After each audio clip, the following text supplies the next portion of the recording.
Welcome to the 3Haunted podcast, where we bring you all things horror, supernatural, folklore, mythology, and all things that go bump in the night.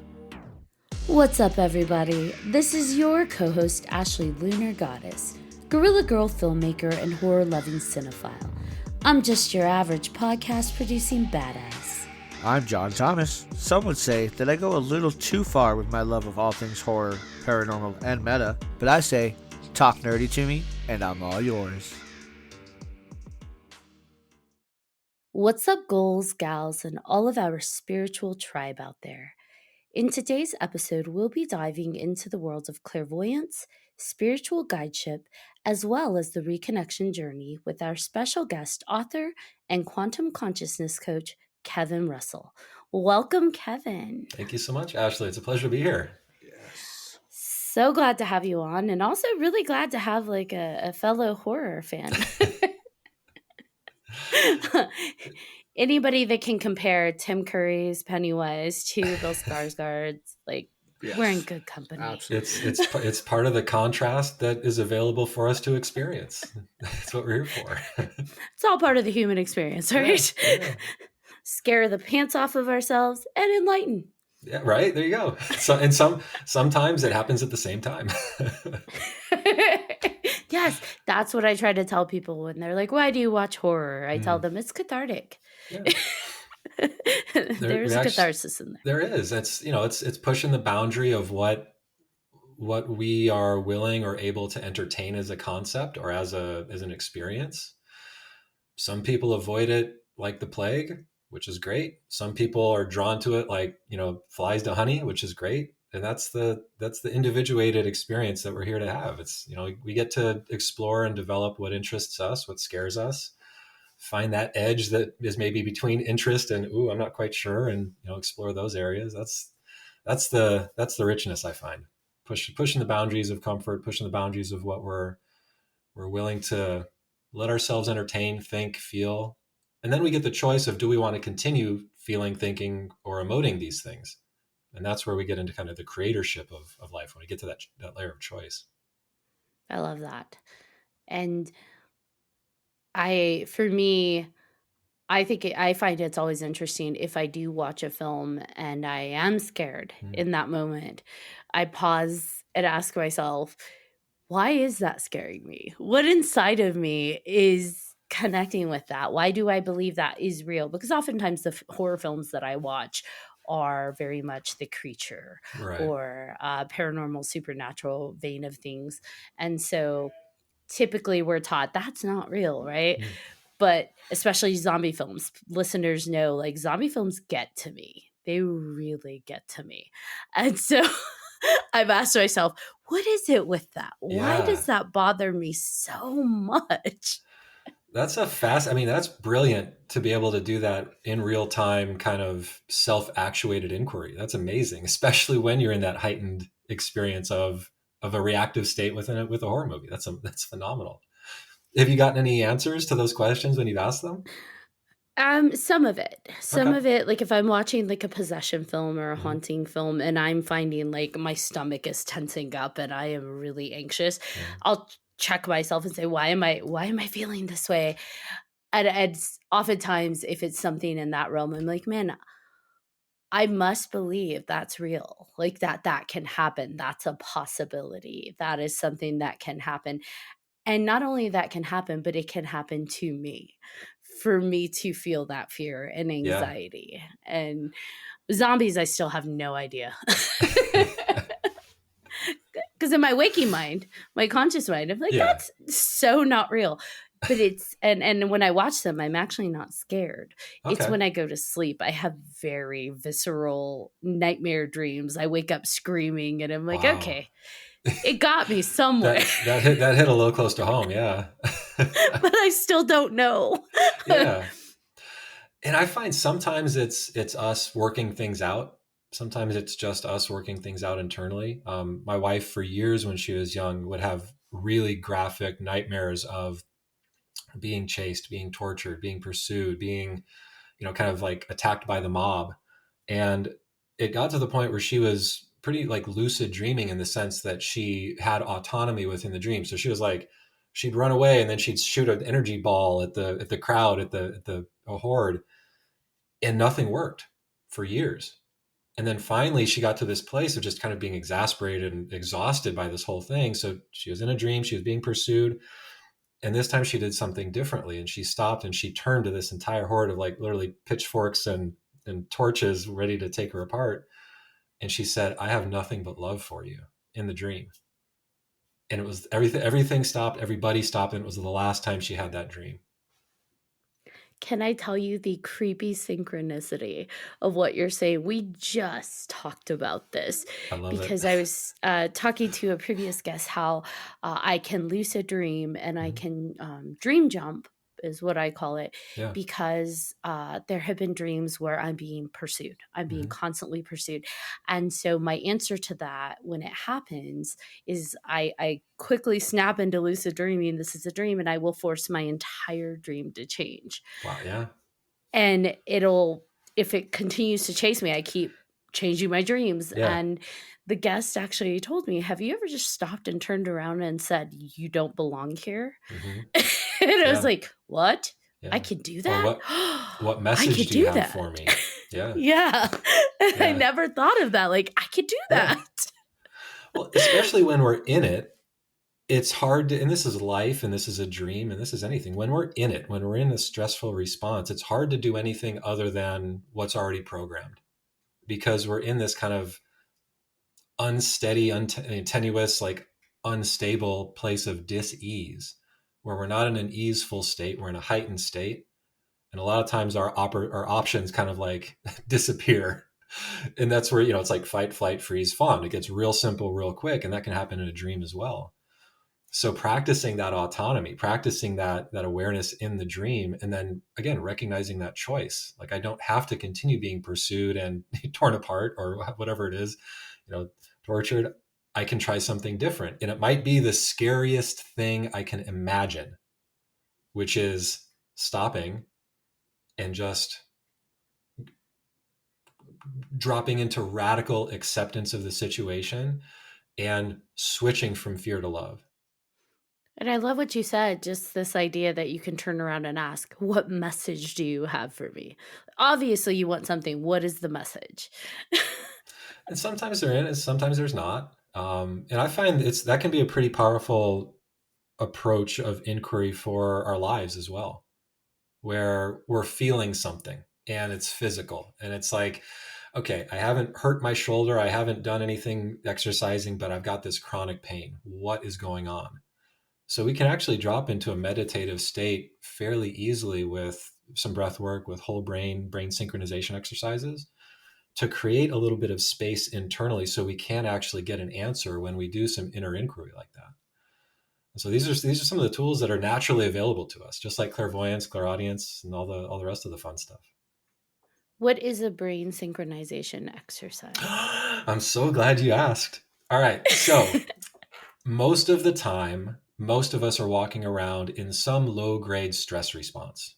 And it's just a byproduct of life, byproduct of the families we're born into, the ancestral epigenetic information that's passed down that kind of helps us with navigating the world.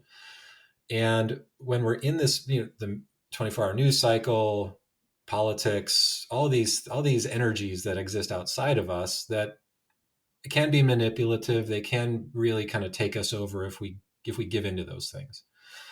And the way that it gets really easy to give into those things or start getting more solidified in a polarizing belief is because we're off balance pretty much all the time. We're in a low-grade state of stress, so we're never in a brain synced whole brain state. We're always in a dominant hemisphere kind of low-grade reaction. So we're actually never in our right mind or whole mind unless we take action, conscious action, to return us to that place. One of the challenges is that we're pretty much kind of in a single plane of existence for most of our lives. We don't really do dynamic movement that crosses the midline of the body.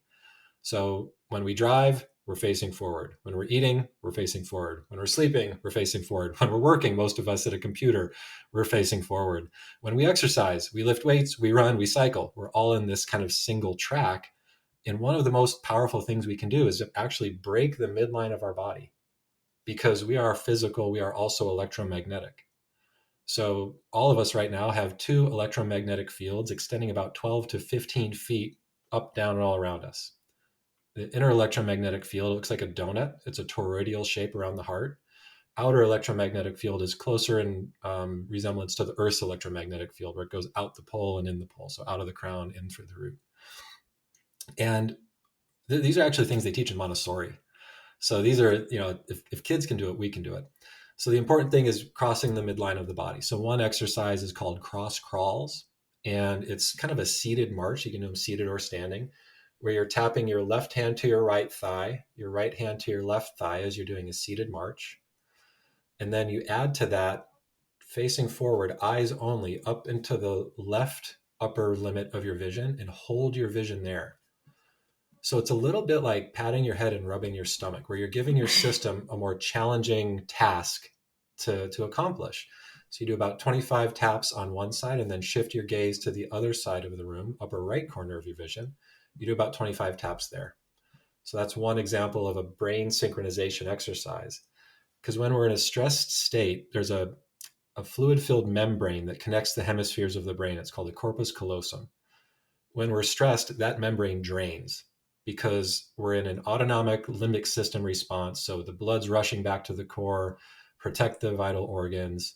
We get into kind of a Terminator scan of, is there any danger? What do I need to be aware of?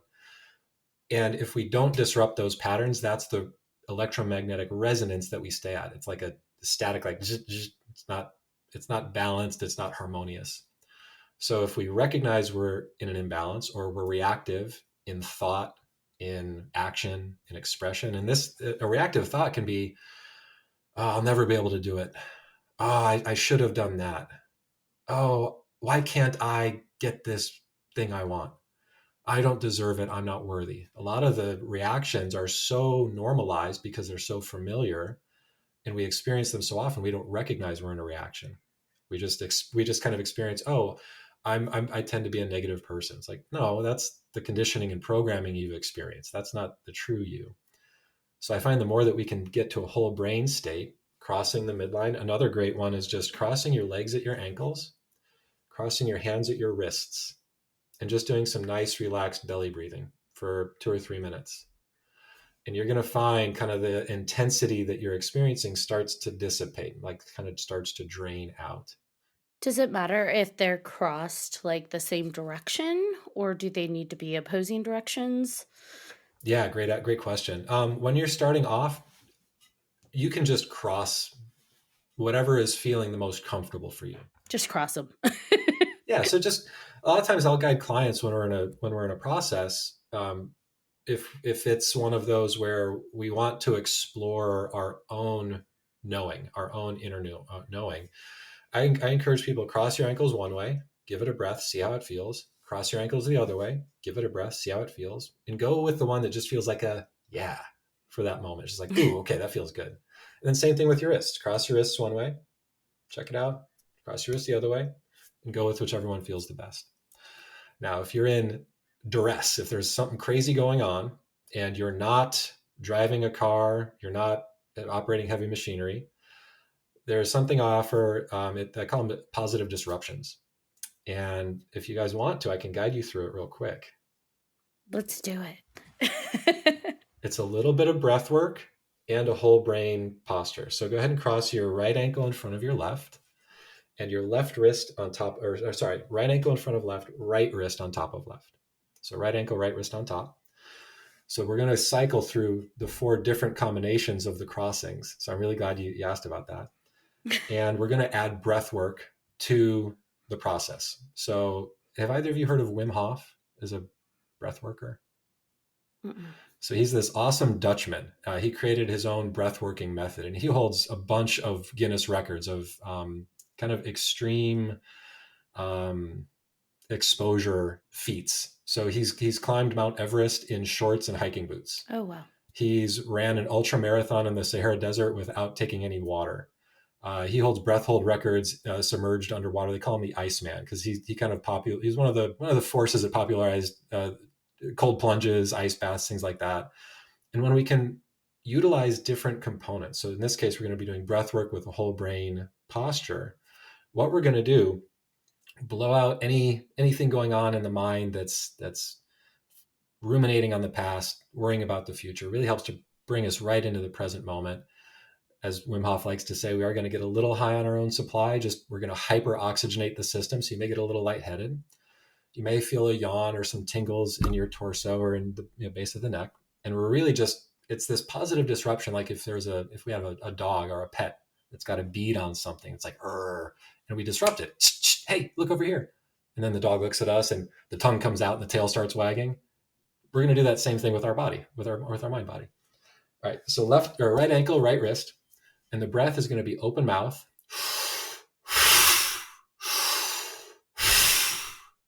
So it's like a push-pull of a breath. So we're going to do 5 of those 4 times, and then we're done. So it's pretty quick. Okay. So right ankle, right wrist. I'll guide us through the switches in the crossing. And we'll do 5 of those breaths right now. And go for it.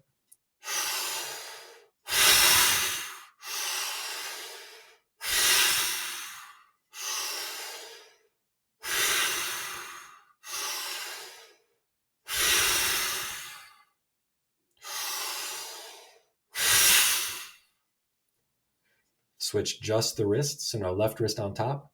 5 more breaths.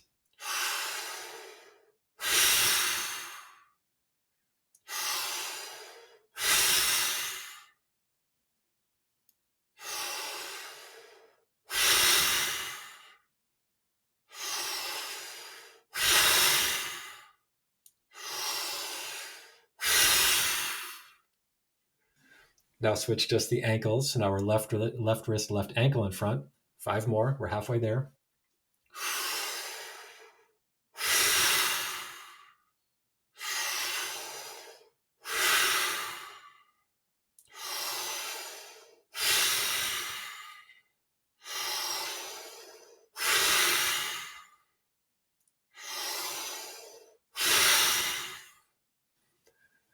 And then last 5, just the wrists back to the right wrist on top. We're in the home stretch, last 5 here.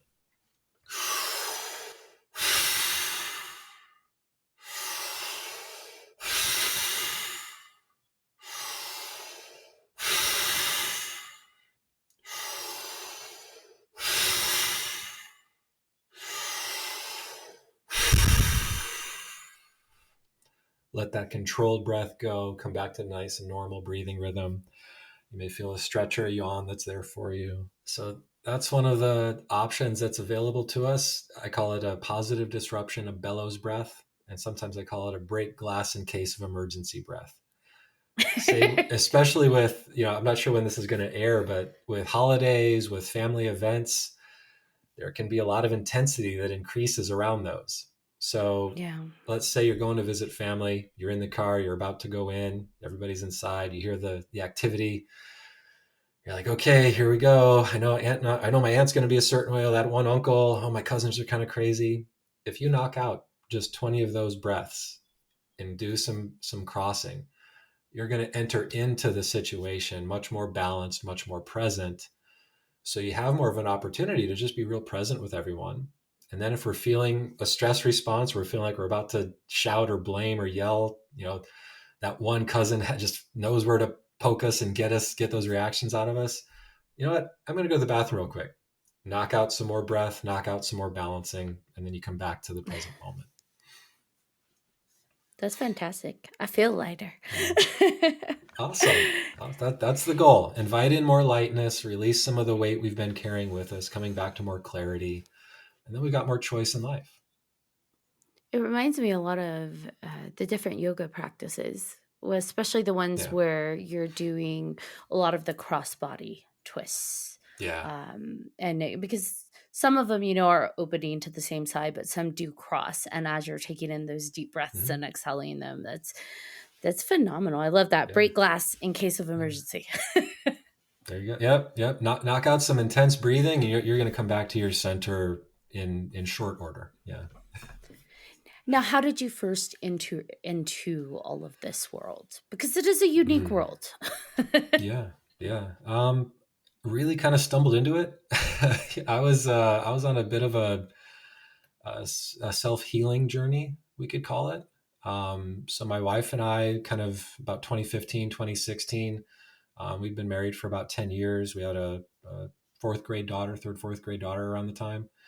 And we were fighting, we were arguing. Our relationship wasn't great, but we weren't admitting it to ourselves. We were just kind of running that usual program of stuff it down, don't talk about it, sweep it under the rug, just carry on, which was just creating more animosity and more resistance and resentment between each other. And so we found a couple different modalities, with some very serendipitous, like perfectly placed knowing information helpers coming in at the time. Found a few subconscious change modalities that really worked well for us and hit the ground running.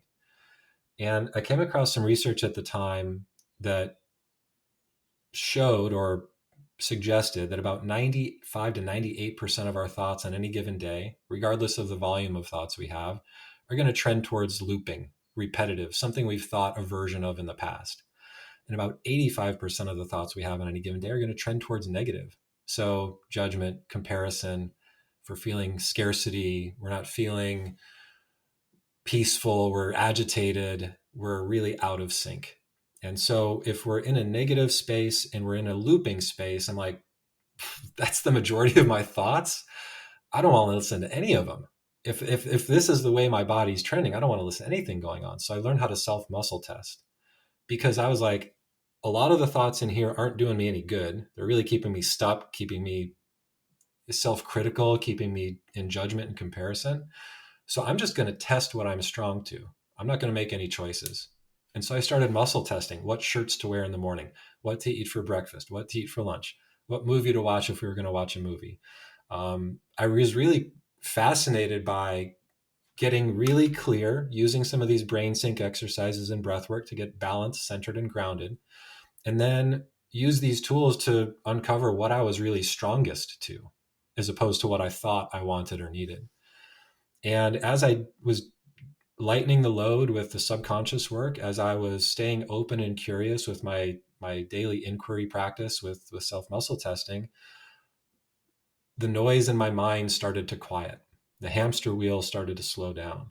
A lot of the physical symptoms I was experiencing, high blood pressure, pre-hypertension, anxiety, stress, depression. I called it bubble gut because it was just digestion, uncomfortableness for, now it's like leaky gut, irritable bowel. I feel like I had all of it. So my constitution is shoring up. My system is starting to regulate. I'm not in as much stress anymore. And then it's interesting, for about a year and a half before I had a massive experience in 2019 of reconnection, I would have a random song in my head every morning when I woke up. Everything from like 1930s blues, bluegrass, jazz, to like 2000s pop music, which I really never listened to. And we would joke about it. Like, hey, guess what? My wife and I, guess over coffee, guess what I woke up with in my head today? Like 50s bandstand stuff, just a wild spread. Have a massive reconnection experience on the Thursday before Thanksgiving in 2019. And the voice in my head changed. And I didn't recognize this until after I had this experience, that not everybody has a narrator. Like if you're reading something, I'm reading it in my mind and I'm kind of hearing it as I'm reading it, so to speak. And I didn't realize not everybody had that. So I was just assuming like this could happen for everybody. But anyway, the voice in my head changed. And what I heard in practically my own voice was, oh my gosh, I'm so glad you made it. We're going to have so much fun together. Oh, wow. I'm like, okay, that's new and interesting. I heard that was practically my voice, but it was almost like hearing a long lost twin or somebody I always knew was there, but didn't quite have a perception of it. Mm-hmm. And then the next day was the worst hangover I ever had. I call it an energy hangover, just because there was so much just reconnection, reconciliation, and shifted in such a short amount of time. I was all out of sorts. And my wife came home, and she's in an intuitive space as well, so she gets hits, and she says, "You need to take an Epsom salt bath." And I knew about the benefits of magnesium. I knew Epsom salt is really beneficial to the system in a lot of different ways. But I was in this like for weird resistance. I was like, I haven't taken a bath since I was 5. I take showers. I'm a guy. What are you talking about? And then she's like, get your ass in the tub. I'm like, okay, get in the tub. I felt like E.T. at the end of the movie where I like came back to life. I was like, whoa, there we are. Okay, that's what I felt. And then ever since then, it was just kind of an organic development of getting knowings, getting seeings, working with clients that were experiencing pain or fear or suicidal thoughts, or really just like under very heavy loads of duress. And I'm with the processes and practices we use, I'm able to connect with a client's energy system and get information from them, which is kind of a switch. Like a lot of people come and like, oh, you have the answer. I want your help. I'm like, I don't have the answers. You have all the answers. Your body, everything, all the answers are there. I can help you uncover those answers and move through the resistance, let go of some beliefs that aren't serving us anymore, release the trauma that's kind of influencing our decision making in life, so we can get more back to that clarity that's available for all of us. So I've got a lot of different kind of colloquial stories I can share about the hits I've gotten and interesting things if you'd like. But those are kind of the broad strokes of my journey to all this. So when you talk about that reconnection moment where you just reconnected in, when we say reconnection, do you mean the reconnection to your truest self then, or what is the reconnection to? That was my interpretation of it. That's the way it felt. So the session, it was a no talk, no touch session with an energy practitioner. And I'd been doing a lot. I mean, it was about 3 years of just pretty much daily, at least weekly work, whether it's catching a way I'm feeling in the middle of the day. And then there's something called the emotion code. If anyone wants to gain greater autonomy in life, greater understanding of the forces that are kind of controlling things, if you learn how to self muscle test and you read the emotion code book and learn the emotion code chart and how to use it, you can do a lot of this on your own. And that was really me. I was just kind of on my own, taking one step at a time, lightening emotional loads from the past, from ancestral stuff I'd gotten, even getting a lot of past life stuff. And as I'm reducing this energetic load, just getting lighter, moving through fear. And in the session, I was just the way I describe it is I felt like a toddler in a dark room where I could feel the furniture there. I could kind of sense things, but I couldn't quite make the details out. And so I was going in, I was like, I don't have a dog in the fight. I'm open. I'm curious. I want to know what's going on. And the reconnection, it's like a supernova went off in my head is the best way I can describe it. And I was on a massage table with a blanket on me, and I had a weighted eye mask and a blackout mask, like for sleep, on. So my eyes were open. In the mask, it was pitch black. So I got my eyes closed, and she's doing her thing. I can hear her moving around me, but I'm not, she's doing her own thing. And all of a sudden, it was like in my mind's eye, like curtains parted, and I was shown really familiar, comfortable, happy scenes. So I've always been attracted to the Pacific Northwest, kind of those deciduous rainforests. And so there was a slow moving shot with all the ferns on the ground and that kind of breathing green type of atmosphere in these forests. I've surfed almost my whole life. So then it was a low flying drone shot over surf. And then I kind of got in the vision, I got dropped below water. I've always been really comfortable in water. So I'm just underwater, just checking things out.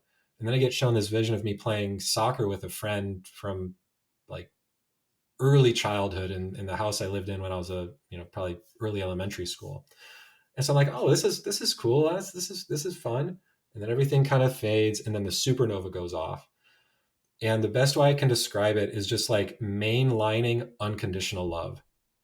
So like at the end of Scarface, instead of Tony Montana burying his face in Coke and then lighting everybody up with the machine gun, it was like if that mountain of Coke was unconditional love. And it was just, I was cry laughing because it was too much energy for my body to hold on to.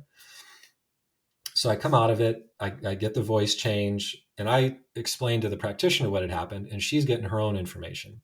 So what she said was, well, you just reconnected with your higher self.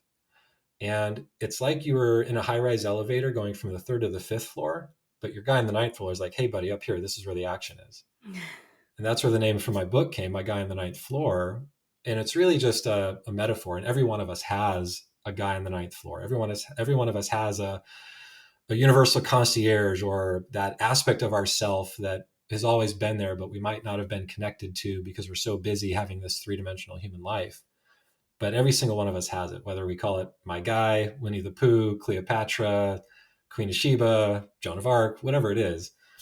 Sometimes it's a council. It really depends on our beliefs that kind of guide how the expression is for us, is what I've found. So that I kind of just look at it as higher self, like my guy, like, hey, inner me, super conscious, source, spirit, God. It's really whatever our interpretation of that energy, of that essence is. And it's really hyper individual. So it's whatever our beliefs are, that's really what we get reflected when we kind of start stepping into these spaces of inquiry, of exploration. So, is that the moment that you're referring to when you speak to radical enlightenment? So, radical enlightenment, it was a radical enlightenment experience. It was one of the most intense experiences I've ever had, and one of the most like uplifting, transformational experiences I've ever had. But for me, it was like a lot of little radical that led up to a big radical. And so a lot of the radicals for me are a lot of change in thought pattern, challenging our thoughts, challenging our beliefs, challenging the way we perceive the world, challenging our perception of good and bad, right and wrong, positive and negative, evil and benevolent, challenging the zero sum perceptions that a lot of organizations and a lot of individuals are trying to perpetuate and create division from and through, when in reality, any division we experience is artificial. We are deeply connected to each other, to this planet, to the entire universe, from that energetic 0-point energy field, collective consciousness, multidimensional expression that we're all connected to, that imbues everything in life, and that we can really utilize once we get the understandings of how quantum mechanics works, how thermodynamics works and affects the human body. We can really start to get more autonomy and move through these kind of gates and locks that all of us have, with belief, with perception of ourselves and others, with thoughts, with literally the words and the language we use carry energy. And so for me, it was just one step at a time, starting to accumulate different ways of perceiving things that created more peaceful presence and non-attachment in my own life. One was turning off the news. That was a big one. Getting out of the 24-hour news cycle. Because that's just it's like keeping a boot on your head, being pushed into the ground if we're just absorbed in these external things and the things we're being fed, as opposed to not being subjective to it, maybe doing our own exploration if we want to, but then recognizing when we find it, there's a reason behind it. For one, and most of the reasons people do things are because of disconnection, because of scarcity, because of fear, because of the perception of the other. And if the other is wrong because of what my belief is, that means I must be right. Therefore, I must be justified in my actions. But any side to any conflict is going to both sides be thinking that. Right. And so this is where it's like, one person's freedom fighter is another person's terrorist, where it's all based on perception and where we are orienting in space-time. And so, challenging our thoughts around people are evil. That's a big one for me. That really was an expansion journey for me, just in a thought exercise of really looking at it as any expression of evil is simply a disconnection from love internally. And sometimes these disconnections are collective. Sometimes we get caught up in this wave of anger or resistance or animosity or fear that's destructive at a large scale. And sometimes it's hyper personal, and it expresses in a family unit scale. And so this is where, with quantum, it's just magnitudes of order. it's as above, so below. It's reflective at scale and at the micro level. So it's really those Satori experiences, those aha moments, those micro enlightenments along the way, and then really challenging our perceptions, our beliefs, our assumptions, and reducing the entanglement that we have with our outer world, the emotional entanglement we have in relationships and with family, the physical entanglement we have with our relationship to our physical body, and our collective entanglement with society and culture and the different movements there. And we have the opportunity to transform our relationship to all of it, to arrive at a place that's better for us, that's more beneficial. And that's, again, it's an individual choice and decision of what that place looks like that I'm trying to get to. But the path and the tools that we use to get there can be really similar, even though our destinations might be a little bit different. You did mention that you experienced that reconnection in your journey, and then you started receiving, like, knowing and seeing moments. How did that express, like, how did that manifest an expression in your life? What did that look like? So that was 2019. One of the earliest ones, outside of actually recognizing the song I had in my head, going back to that kind of year and a half lead up, had my experience on a Thursday. Friday was tough. Saturday was great, except I felt it was still reconciling, it was still settling. And I had a song in my head, but now I had more awareness, more perception. So I just inquired. I said, there's a message for me in this song. And it tested strong. And I was like, okay. And I was driving at the time, and I pulled over. I pulled out the emotion code chart. Or actually, no, sorry, not the emotion code chart. I pulled up the lyrics to the song on my phone, and I just kind of like started deducing. It's in this verse. It's in verse 2. It's in the chorus. It's in the outro. I found the line, and the message in the song was, "Let me drive that fucking train." It was a punk rock song. So I love that. Messages coming through punk rock. And my dude's hilarious. It's, if anybody's familiar with Transformers, it's a lot like Bumblebee, where it's through pop culture, it's through movie references, or it's through song lyrics. It's pretty entertaining. So I heard "Let me drive that fucking train," and I had my hands on the steering wheel, and I said, "All right, take the wheel." And I felt this like reintegration almost, where it was like, if any something that we find we can experience, it's called spirit out of body. If people are experiencing an intense situation, sometimes our spirit is like, it can be on a parasail a little bit. It's like, it's intense down here. I'm just going to let a little bit of line out. You deal with this. This is too much earth stuff for me. And so it felt like it was just a whoomp, like a womp back to wholeness, so to speak. And then it was the most effortless drive home. It was like driving on clouds. It was wild. So then January 2020 comes along. At the time, one of our friend groups had a monthly meditation group that met, and news of coronavirus was starting to come out. So this is kind of early 2020. And the friend group asked me, they're like, well, what do you think about that? And the knowing I got at the time was, don't worry about the thing or the virus. It's the people that we need to be worried about. That's the real danger in all of this. And then we come to find, 3 years later, that there's this kind of agenda maybe, or regardless of where we fall on the belief around the virus, the belief around the solution to the virus, companies made a wild amount of money with what's currently going on. And so that knowing, I was just like, no, the virus is a virus, that's okay, but the people behind it, that's the thing to focus on. And so that was a hit I got. Another hit I got was with working with a friend, and it was a really intense situation. She'd been under duress for about 6 months, really experiencing things that she was perceiving as like not her own. And you asked about kind of developing these approaches or these tools. A lot of it has been stumbling into something, still being open and curious to get an understanding of what it is, and then seeing a process or an approach develop after the fact. But the biggest thing for me was just being open, saying yes, even, it's kind of jumping and building my wings on the way down, where our friend was in a really challenging situation. My wife's background is in psychology, and she has a master's in marriage and family therapy.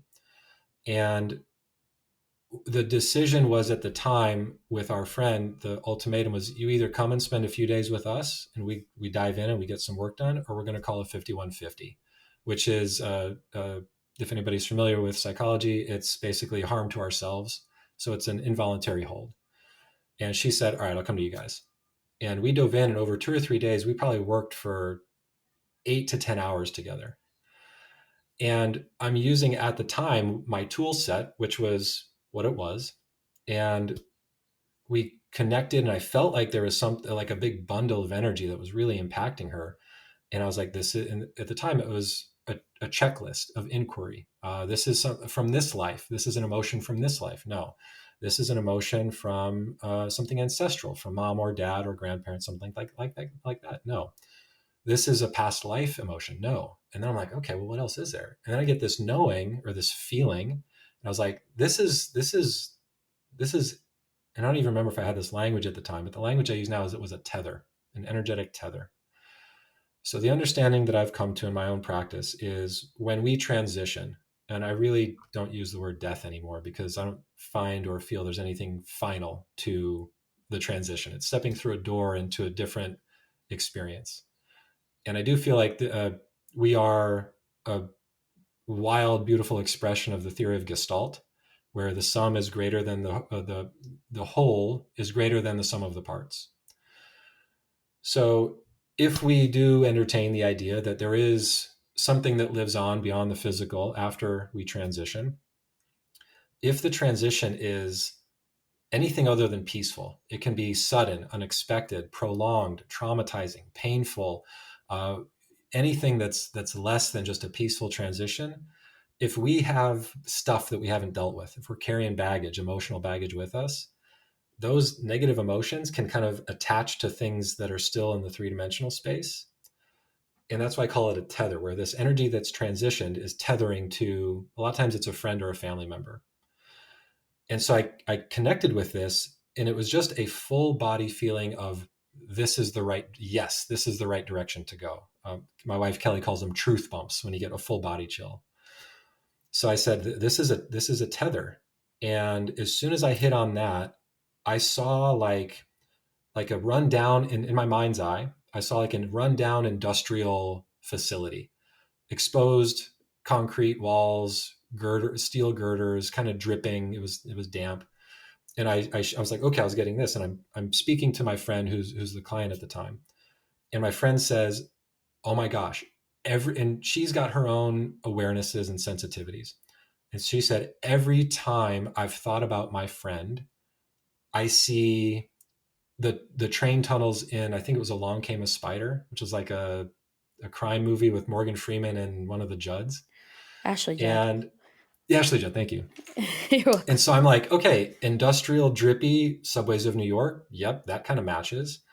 And I'm just exploring this space that I'm seeing in my mind's eye. And part of the reason our friend was experiencing so much challenge was one of her friends had self-transitioned, had committed suicide in February of that year. And it was February 3rd. And for 6 months, our friend was waking up 3:00 every day with kind of her friend's voice in her head, like shouting for help. And then the 3rd of every month, from February to August, something happened. A friend group imploded, car accident, computer broke, something happened. And so there was this like kind of looping reflection of what the friend had experienced that our friend was now experiencing. And when I connected, I felt like I connected with her friend. And this is what kind of exposed me to this concept of this potential of being a tether. Mm-hmm. And so then I went to the emotion code, identified what negative or lower emotions were contributing to the tether. I released those. And then the friend changed, and what I was seeing, she was kind of behind some boxes and just really low, like head down. And as soon as we released the tether, she was like a puppy. Her energy was just completely changed. And she's like, oh, thank you, thank you, thank you, thank you, thank you.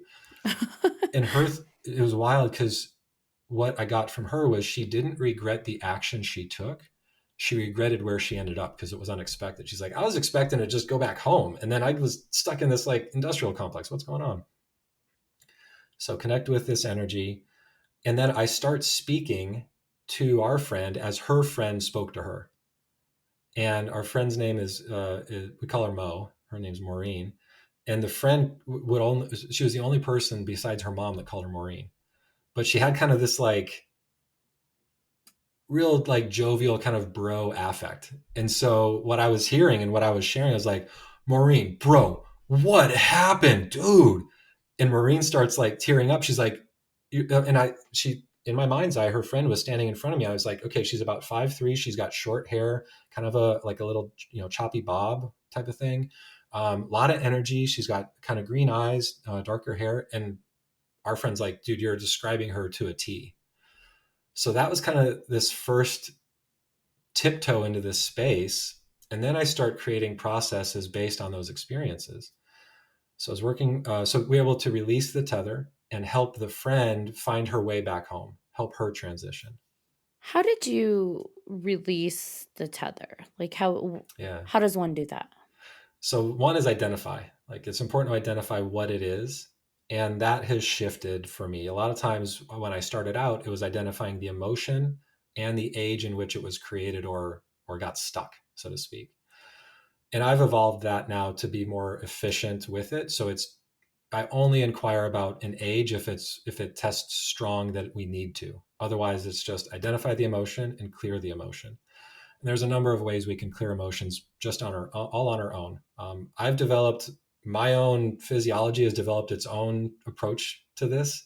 So I do a lot of off gassing. So I yawn, I'll burp, and that's kind of my most efficient method. Because when I'm working with a client, as I mentioned, all of my symptoms started disappearing along my journey. And then after I was feeling really good, really solid, really healthy, the symptoms started coming back in. And I'm like, what? Okay, what now? I'm like, this is from just doing my checklist. This is from this lifetime. No, this is ancestral. No, this is past life. No. And we're out at dinner. I'm like, this is somebody from somebody in the restaurant. Yes.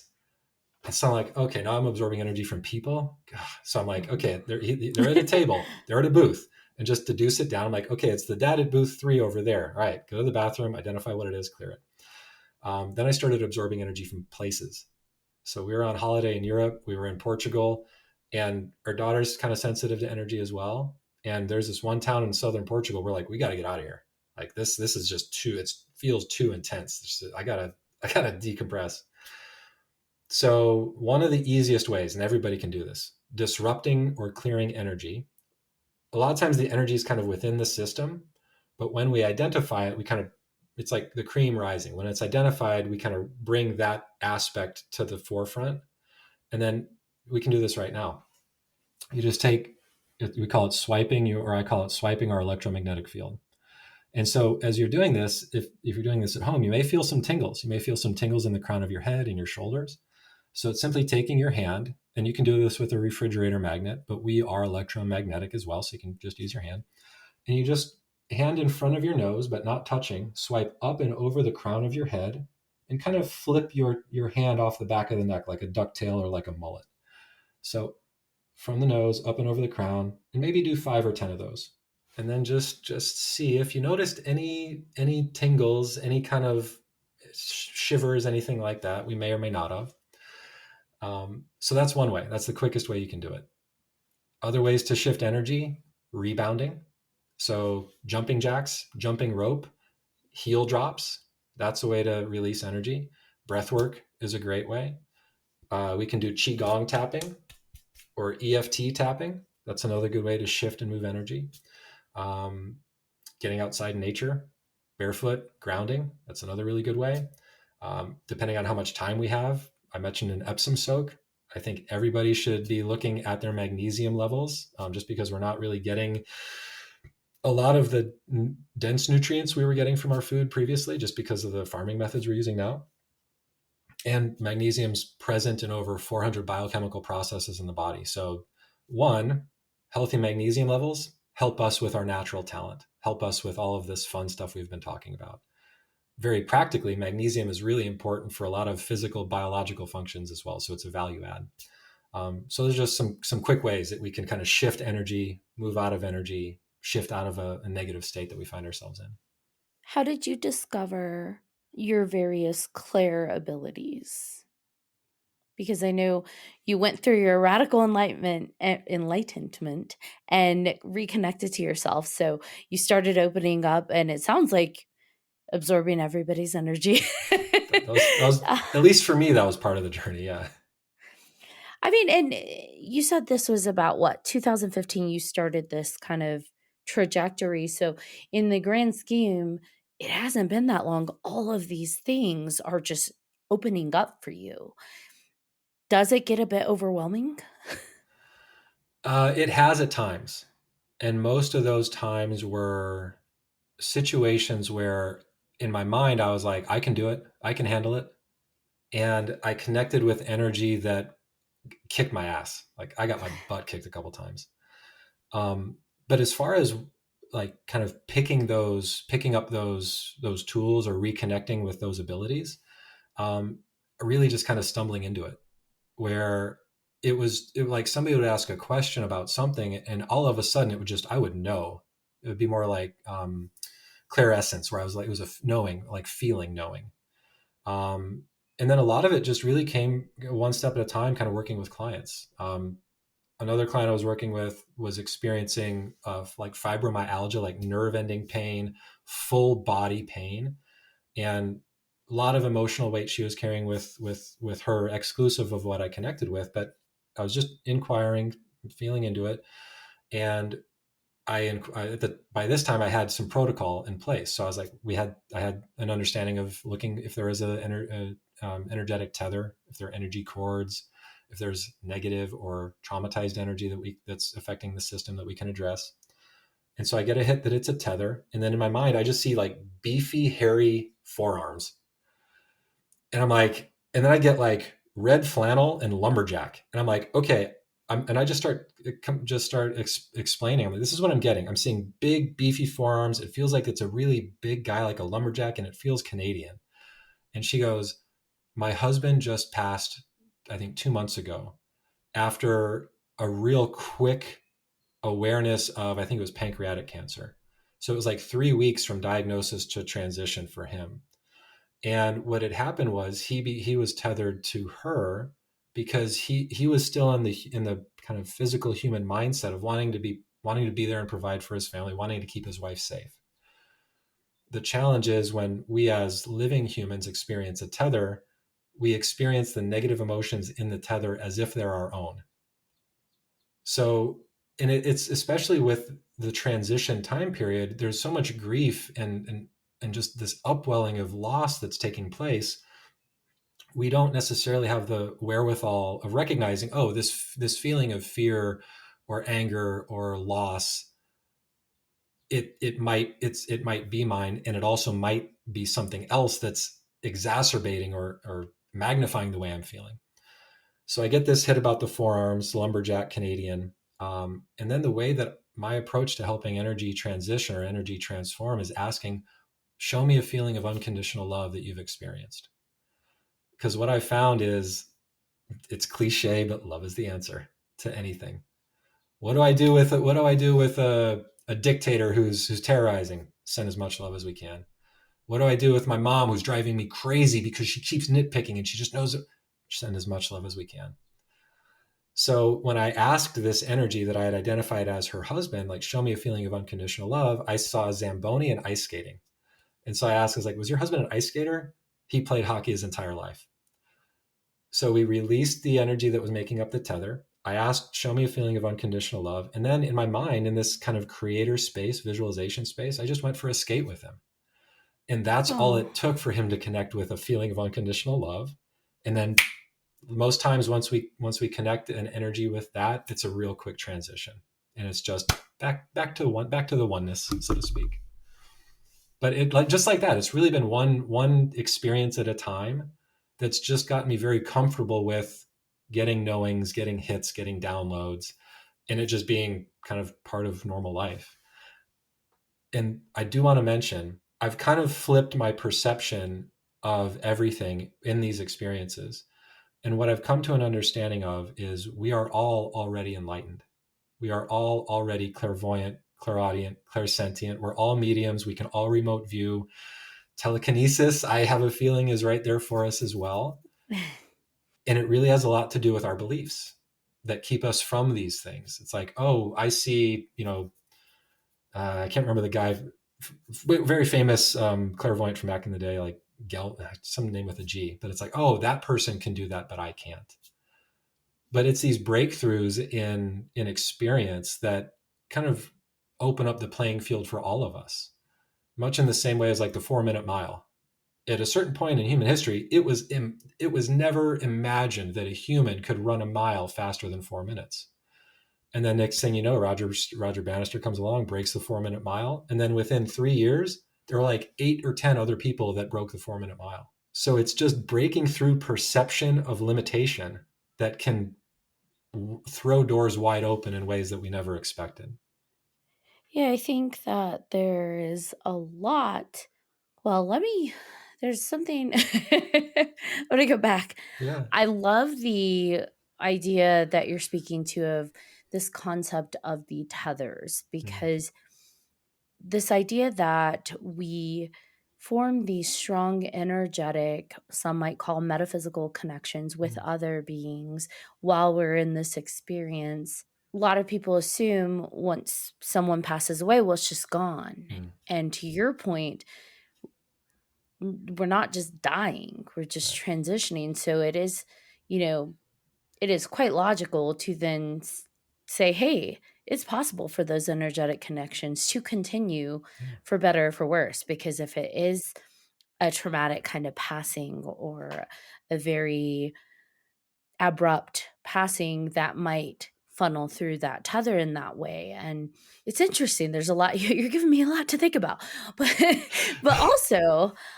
this idea that we're already enlightened, everything we have is already within us. And, we're starting to hear that message more and more. Everything you have is exactly inside of you. And for me, I think a lot of it has to do with this idea of divinity or magic. We get trained very young. You're human. You're not more than you are. That's ego. That's blasphemous. That's all of these things. And so we forget, like you said, we are capable. We don't have those limits. The limits are what we believe and what we accept believing. If we believe, well, I'm just human, I can't do any of this, then we're not going to. That's going to be the reality we experience. Exactly. Yeah. I think a lot of people are starting to remember their divinity, or whatever you want to call it, your magic, your interconnectedness, Exactly. or at least they're feeling that it's missing. They're not connected. There's that piece of connection missing. Yeah, that kind of layer of awareness, I think, is really expanding rapidly in a beautiful way.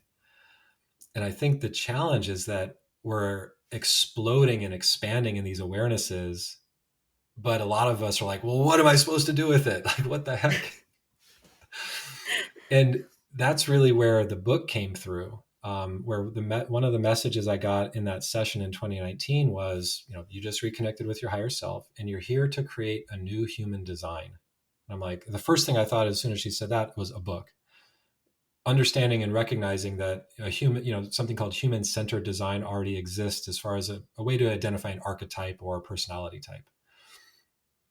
And so in these explorations and identifying things like tethers, and I created I call it a 40-point energy tune-up, which clients have said it's like Reiki on steroids, because it's balancing 10 major energy centers of the body and addressing any emotional components that could be contributing to the symptoms we're experiencing. So it's just been this explosion of tools and approaches that we can take with these heightening levels of awareness, and more of us embarking on this journey back to that natural divinity, back to that spark, that inner magic. And so I had that knowing, that knowledge right after the session. And then between Thanksgiving and Christmas in 2.5 weeks, I wrote the entire book. And I can't really say that. I co-created, downloaded, channeled. I was writing 16 hours a day. I wasn't tired. With your guy on the 9th floor. Yeah, no. And it was a lot of things I'd been interested in and curious about my whole life, that all of a sudden, like, all of the puzzle pieces just fit together. And so it really is a handbook for awakening, a handbook for expanding our consciousness, for reconnecting with that inner knowing, with that higher self, with that inner divinity. And a lot of it are practical things that have been shared for eons. Breathing is really important. If we can all start a breathwork practice, again, let's look, going back to that little kid analogy. Look at a baby or a toddler at the beach. Nobody's sucking in the gut. Nobody's trying to have a beach body. We're running around. We're playing free, big, expansive breaths, kind of barrel chested. No holding, no tension. Getting enough hydration, getting enough sleep, getting enough exercise, making sure our food inputs, moving away as much as we can from processed foods, getting back to cooking for ourselves, being more self-sufficient in knowing what works for our own bodies. And that's going to be hyper personal too. And then jumping into those more kind of challenging thought practices, picking up and be exploring subconscious change modalities, because if we're not changing at the subconscious level, we're not really changing, because of the power of the subconscious mind body, of the limbic system. So from a processing standpoint, the subconscious, which is operating kind of 95 to 98% of the time of our life, operates at 20 million bits per second. And we're talking like computer bits processing. What do you think the conscious mind processing power is? 40 bits per second. So that's why we're good at a single task. If we're cooking and we're creating a meal and we're just doing that, we can create a masterpiece. If I'm writing, if I'm welding, if I'm creating a plumbing system, if we're present and we're focused, we can do amazing work. We're really not good at multitasking. I don't care who you are. I don't care what you say. It's just pulling us apart. So I come across this information. I'm like, okay, super powerful subconscious that only wants to keep me safe. And it's writing programs based on my life, based on the epigenetic ancestral information that's present. Most, in my experience, there's some past life stuff in there. Again, past life is colloquial because from that quantum standpoint, everything everywhere all at once is happening right now. So it's just helping with perceiving our position in space-time. But the more that we can get into those places, release what's there, come back to that peaceful presence, we start to transform our relationship with the mind body. I call it our earth suit. So the more that we can actually graduate to our pilot's license of the earth suit, the more we come back to that peaceful presence, that divinity, that quote unquote enlightenment that's always been there, because we're starting to excavate those layers of condition, program, trauma, emotion that none of us, I don't care what side of the spectrum of gender we arrive at, if we're more masculine leaning, dust yourself up, brush it off, suck it up. Boys don't cry. If we're on the feminine side of the spectrum, oh my gosh, why does everything have to be such a big deal? You're so emotional. And so we're truncated from our emotional experience from a very early age. To your point, we're really conditioned. And we don't give ourselves the autonomy to hit that pressure release valve. And so the more that we can release the pressure with emotional clearing, with positive disruptions, with breath work, with moving the body, the more we're informing our system, no, you're okay. There's no lion chasing us. There's nothing in this moment. You are okay. And coming back to that and coming back to that, returning to that consistently is what I found. It's kind of the crux of that practice of sifting through and working better with these awarenesses, as opposed to just feeling like the world is imploding. Everything's going crazy. I feel crazy inside and out. I just can't handle this. It's like, no, we've got the tools. We can support each other on this journey and rapidly transform our realities. Yeah, living in those constant stress states at whatever stage we're at definitely probably served us back in the survival days when we had to make sure there's not a lion chasing us. But we haven't caught up to the fact yet that we don't have to be in that constant state anymore. Now, there is a healthy level of survival we should probably always have, but the extent that it still exists within us is self-sabotaging us at the moment. Right. It's too much of a good thing. Just like anything, like too much joy, we can get manic. We can get overexpressive that way. Too much depression, we can get overexpressive that way. Too much fight, flight, freeze, and we're just undermining the integrity of our physiology. So our adrenals get depleted. Our nervous system is frayed. Our immune system gets depleted. And then we get sick and symptomatic. And so, yeah, we don't it's there for a reason. It's a benefit to us. But in our modern society, it's really kind of taken over everything. So if you've ever seen like a nature show, like Sir Richard Attenborough, he's narrated a bunch of them, and you see a gazelle being chased by a cheetah, and then let's say the gazelle gets away, and the camera follows the gazelle back to its herd. You see a gazelle do a massive full body shake, and then go right back to grazing. And that's the thing. That's the only thing we're missing. Shake it We off.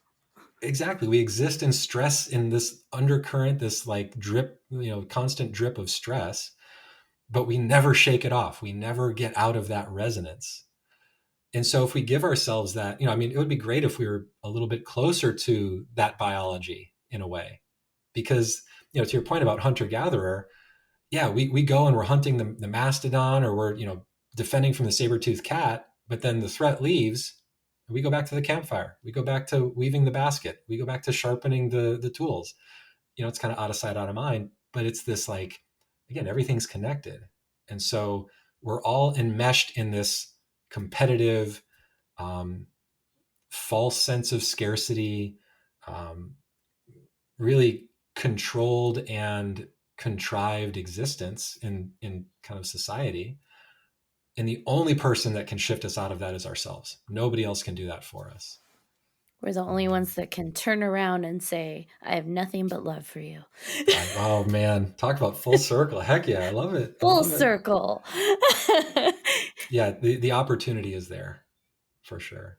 And sometimes, sometimes I say, we have to jump and build our wings on the way down. Do the if we're feeling it, like, I know I want to go after this thing, but it scares the hell out of me. The most amazing thing we can ever do is shake off that fear, shift out of that resonance, and then take one step towards what we want. And then we're going to feel resistance again. So then you shake it off again, complete that process again, take that next step. Because of looping. Get out of those loops. Because if we don't change the program isn't going to change by itself, because there's payoff and benefit from that subconscious standpoint. I am such a nerd. I'm like your guy on the 9th floor. You keep mentioning the jump and build your wings on the way down. And I just keep visualizing Doctor Strange when he jumps off the balcony and throws his cape on, and he's like becoming Doctor Strange. Yes. As he's jumping, and then he flies off. That makes sense. I am such a nerd. I love it. But it's such a perfect analogy, because like that journey he goes through, it's the full Ouroboros. It's he's in what he thinks is his, ideal space, goes through a complete evolution and dissolution of everything he believed and thought was real, introduced to an entire new set of experience that he never thought was possible. And in that entire journey, he came back more and more to trusting himself, to believing in himself, and to getting to that place of knowing. And then what happens when a superhero gets that place of awareness, recognition, or knowing?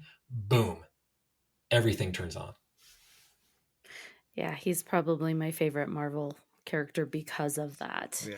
And that out of a lot of them, I'm going to be a nerd, he and Iron Man are the only ones that don't have some kind of superpower that they were born or bitten with. He had to go, especially Doctor Strange, he had to go through Enlightenment. He had to go through that entire internal journey to reach that divinity that we all are capable of. They're all training for it. They just happen to be working for it. And I was going to say, as soon as you mentioned that, what I was about to say was that the differentiator is their humanity.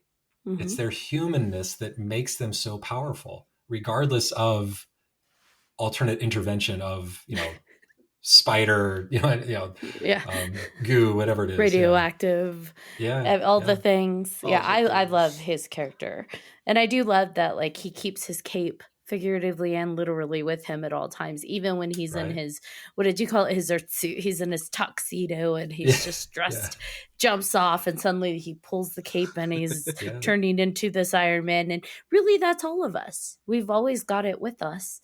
It's just learning to put it on. That's it. Yeah, remembering how to put it on. Yeah. It'll fit different now. It used to be super super easy to slip into it when we were young. And we just need to get resized for it now as we're growing. But we're just big kids, None of us We got know this. anything. Yeah, Right. we got this. It's funny. My wife and I, when things are getting too intense in life, or it's just like I'm in a reaction or she's in a reaction, if we can catch it before we drop too far in, we just look at each other and say, "You're okay. I'm okay. We're okay. It's okay. We're okay." And sometimes it just takes that little break in the clouds of feeling like, if we're really in a deep place and we're just in this dark place, if we can just get that sliver of light, and maybe it's like I've been stuck on my couch, I don't feel like I can move, go out and sit in the sun for 5 minutes. Just one little step to shift out of that loop that you mentioned creates the beginning of a path to change the entire trajectory of our lives. Right. And earlier you had mentioned grounding, going outside and, walking barefoot in the Huge. grass. I do that a lot. I absolutely love it. It's my favorite way to ground. So, yeah. It's so, and once you start with once you start to get it more of a practice and it gets more, you use it more and more. John, are you finding that your sensitivity to kind of, let's call it the energy, like you can sense it more the more kind of you use the Oh, yeah. practice? Oh, yeah, definitely. I love it. Yeah. Yes. Yeah. And that's such a key. The more we can get awareness and sensitive to our inner energy and feel the shifts, the easier we can direct us to better feeling places internally, as opposed to staying stuck in those places that don't feel good because we don't know what to do or we don't have the tools to kind of make that shift. Now, for those that want to find your book or find out more about because you make amazing videos about these topics, where can people find out more information about you? Yeah, if you're looking to get just kind of quick hits, little gems of information, Instagram's a great place. TikTok's a great place. It's at Radical Enlightenment or at Radical_Enlightenment. So if you just kind of start there, you'll find us there. The book you can get on Amazon. And it's also, if you prefer to support your independent bookseller, it's available through the Ingram Spark network as well. So if they don't have it in stock, you can request it at your local bookseller. Let's see, a lot of additional resources at the website, radicalenlightenment.com. A lot of these disruptions that I mentioned and we kind of dipped our toe in, I've got a daily practice of positive disruptions I recommend everybody check out. And that's really going to start to get you back to more regular positive disruption of the body. We've got courses, we've got workshops, we've got a muscle testing course, if that resonates with anybody. So yeah, radicalenlightenment.com, Radical Enlightenment on social media. Those are the two best places to find us. Yeah, I want a supernova in my brain. Right? That sounds amazing.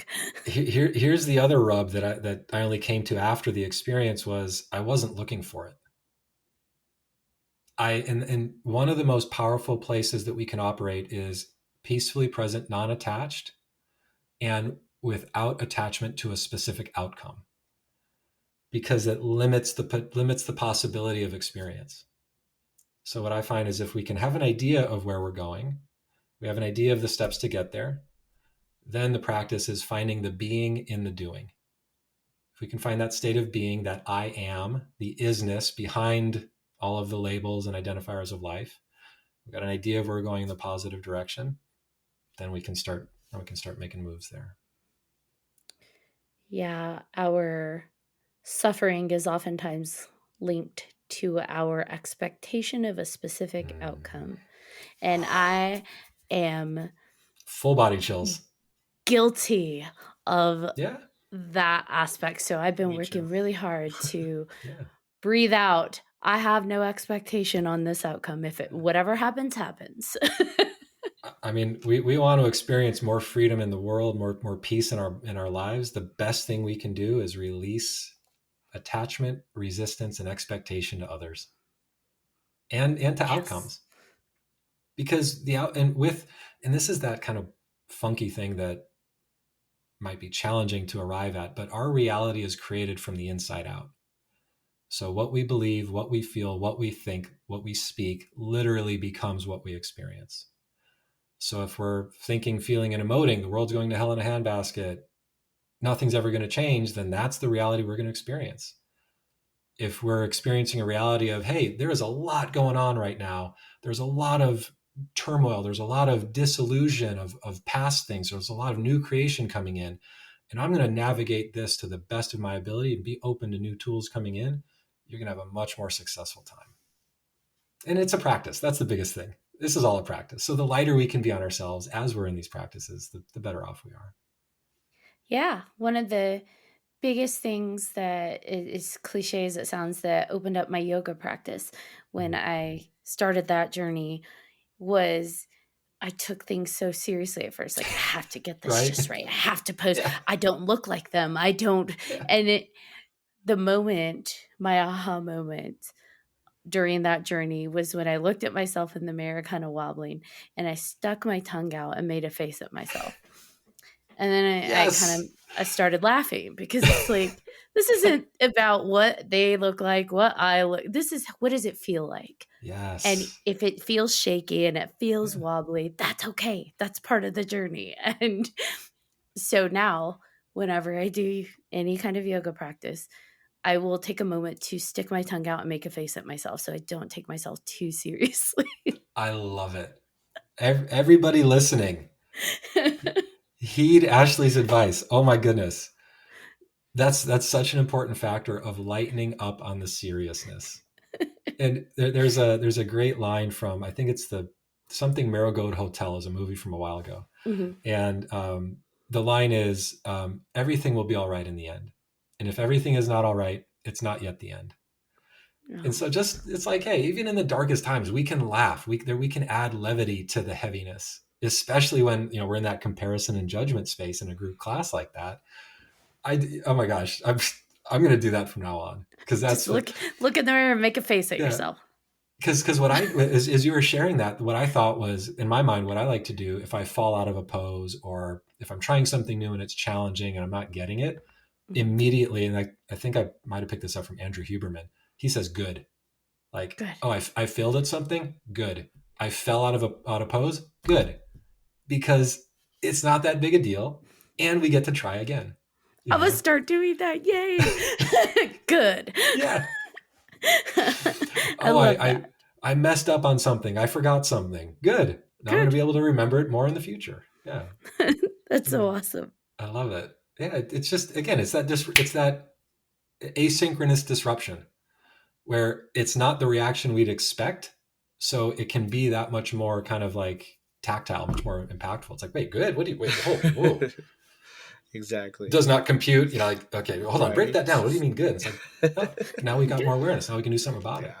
Good. Now we learn. Now we get back in. It's what you do with it. I appreciate you coming on to this episode, Kevin. You have been amazing, and I hope we can get you on again. I'd love that. This has been a pleasure. Yeah, it'd be fantastic. Awesome. Both you guys. Thank you. Thanks so much. No, and right back at you. It's been a pleasure. Thanks so much. All right, John Thomas, you want to bring us home? I will bring us home. Thank you again, Kevin, for everything. It's been amazing. And yes, thank you to all of our listeners to listen for English. What are words? Holy cow. Good. Yes, exactly. Yeah, I love it. Thank you. All right. Thank you to all of our listeners for listening to this episode of 3Haunted Podcast with your host. I'm John Thomas. I am Ashley Lunar Goddess. And if you have any questions, comments, or episode suggestions, please feel free to email us at 300podcast@gmail.com. And if you haven't done so already, please like, follow, and subscribe to all of our social media. You don't want to miss amazing guests like Mr. Kevin here. Until next time.